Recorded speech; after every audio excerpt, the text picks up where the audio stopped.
Big boss Malayalam season 6 ശക്തരായ മത്സരാർത്ഥികളിൽ ഒരാളായിരുന്നു സിജോ. ഹൗസിൽ സഹമത്സരാർത്ഥികൾക്കിടയിലും പുറത്ത് പ്രേക്ഷകർക്ക് മുന്നിലും ഒരു മത്സരാർത്ഥിക്ക് സ്വാഭാവികമായി സംഭവിക്കുന്ന ഒരു വളർച്ചയുണ്ട്.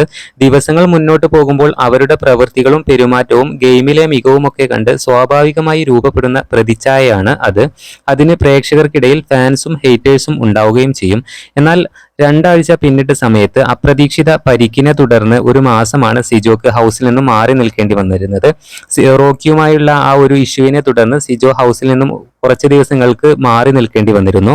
16-ാം ദിവസം പോയ സിജോ പിന്നീട് 45-ാം ദിവസമാണ് തിരിച്ചെത്തുന്നത്.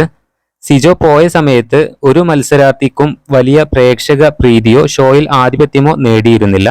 സിജോ ഹൗസിൽ നിന്നും മാറി നിന്ന സമയത്ത് 6 വൈൽഡ് കാർഡുകളുടെ രംഗപ്രവേശനമാണ് ഉണ്ടായിരുന്നത്.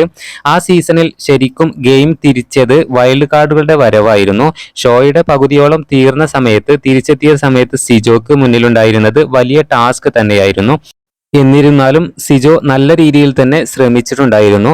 നല്ല രീതിയിൽ ഗെയിമും ടാസ്കും കാര്യങ്ങളും എല്ലാം തന്നെ നല്ല രീതിയിൽ സിജോക്ക് ചെയ്യാനായിട്ട് സാധിച്ചിട്ടുമുണ്ടായിരുന്നു. എന്നിരുന്നാലും 90-ാം ദിവസം വരെ ഹൗസിൽ നിലനിൽക്കാൻ മാത്രമാണ് സിജോക്ക് സാധിച്ചത്. ടോപ്പ് 5-ലെത്താൻ ആയിട്ട് സിജോക്ക് സാധിച്ചിരുന്നില്ല. എന്നിരുന്നാലും ഒരുപാട് ആരാധകരെ സ്വന്തമാക്കാൻ സിജോക്ക് സാധിച്ചിട്ടുണ്ട്.